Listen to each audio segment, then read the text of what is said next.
अस्सलाम वालेकुम दती टीवी सगद माया फौजिया एजाज सबका पहला हेडलाइन।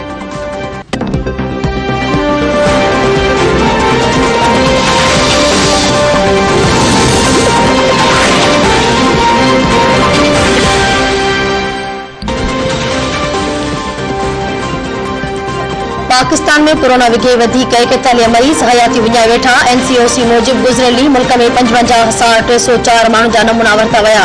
वधीक 3,206 नवनि केसनि जी तस्दीक। हाकारी केसनि जी शरह 5.79% रही।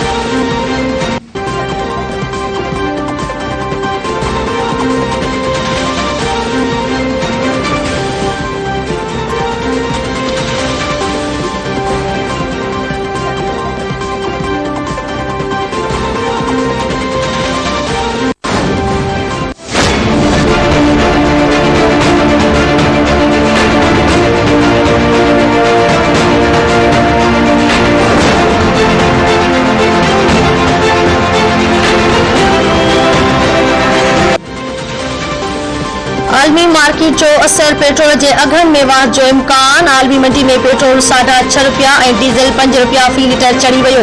पाकिस्तान में पेट्रोल ₹13 और डीजल ₹18 फी लीटर महांगो थियण जो इम्कान।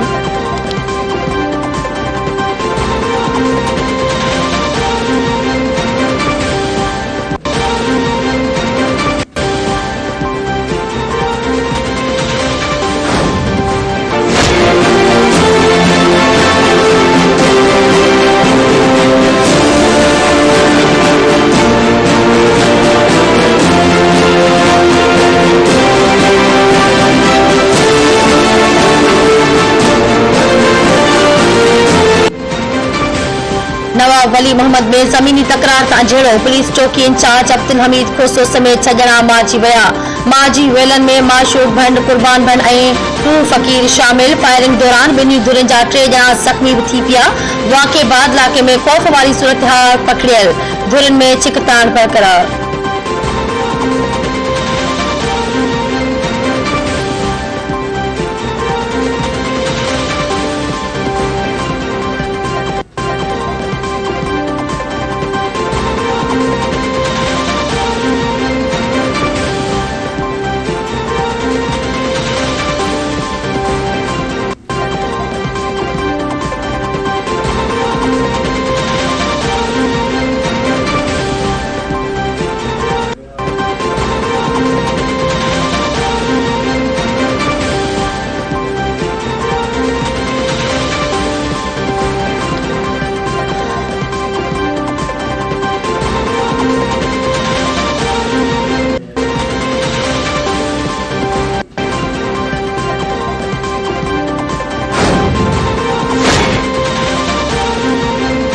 चेयरमैन बिलावल भुट्टो ज़रदारी चयो आहे त हुकूमत खे जमहूरी तरीक़े सां हटाइण घुर्जे। असां वटि हुकूमत ख़िलाफ़ बेइतमादी रिथ वारो हथियार आहे। आऊं आसिफ ज़रदारी ऐं आसिफा गॾिजी महिनत कयूं पिया। पंहिंजो मंशूर खणी सॼे मुल्क जा दौरा करे रहिया आहियूं।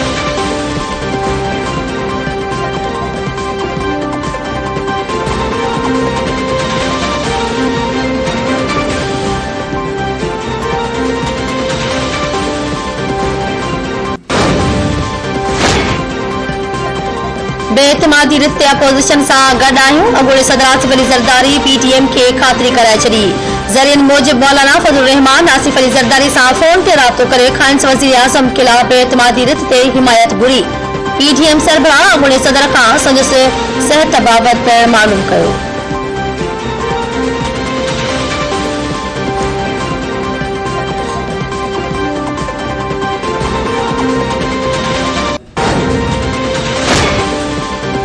PTM सरबराह मौलाना फज़लुर रहमान आसिफ ज़रदारी खां पोइ हुकूमती इत्तेहादी चौधरी भाइरनि खां बि वज़ीर आज़म ख़िलाफ़ बेइतमादी रिथ ते हिमायत घुरी वरिती।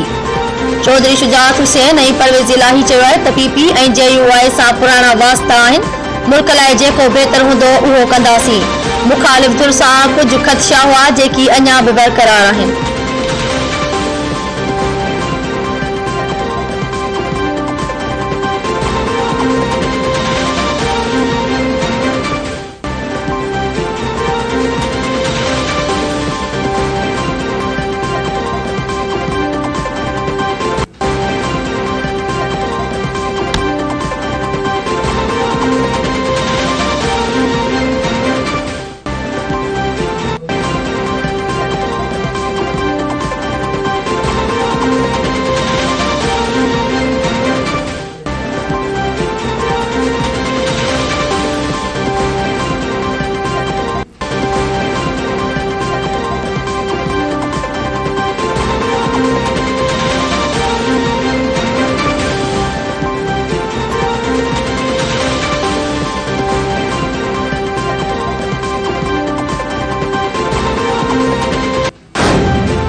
लीग हुकूमती इत्तेहादन सां राब्ता तेज़ करे छॾिया। शहबाज शरीफ जी चौधरी भाइरनि सां मुलाक़ात ते अपोज़िशन लीडर 14 वरियनि बाद अॼु चौधरी शुजात सां मुलाक़ात कंदो। ज़रियनि जो चवणु आहे त नून लीग जो सदर शहबाज शरीफ अॻूणे वज़ीर आज़म चौधरी शुजात हुसैन सां जी अयादत पिणु कंदो।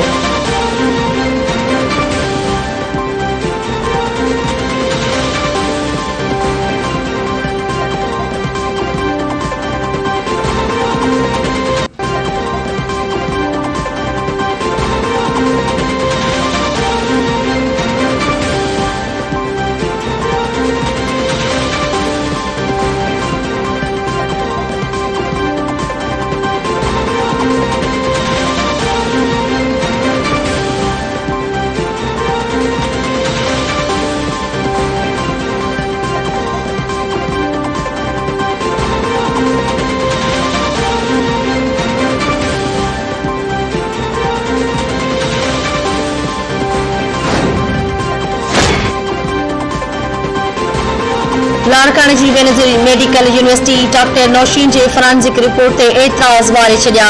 लम्स इंतजामिया खे अदालती जांच में शामिल करण जो मुतालबो। यूनिवर्सिटी इंतजामिया जो चवणु आहे त डॉक्टर नौशीन ऐं डॉक्टर निमृता कुमारी जे जिस्म मां मिलियल DNA गैर कानूनी तौर ते मैच कयो वियो। निमृता ऐं नौशीन जे जज़नि जी निशानदही अदालती जांच खे मुतासिर करे सघे थी। फॉरेंसिक रिपोर्ट इदारे जी साख खे ख़राब करण जी कोशिश आहे।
नवाबशाह जी पीपल्स मेडिकल यूनिवर्सिटी जे हाउस ऑफिसर परवीन रिंद ते तशद्दुद वारो मामलो। सिंध हाई कोर्ट जे chief justice Ahmed Ali Shaikh notice वठी छॾियो। DIG Shaheed Benazirabad SSP DC ऐं यूनिवर्सिटी जे रजिस्ट्रार खां रिपोर्ट तलब। 15 फरवरी ते रिपोर्ट समेत पेश थियण जो हुकुम।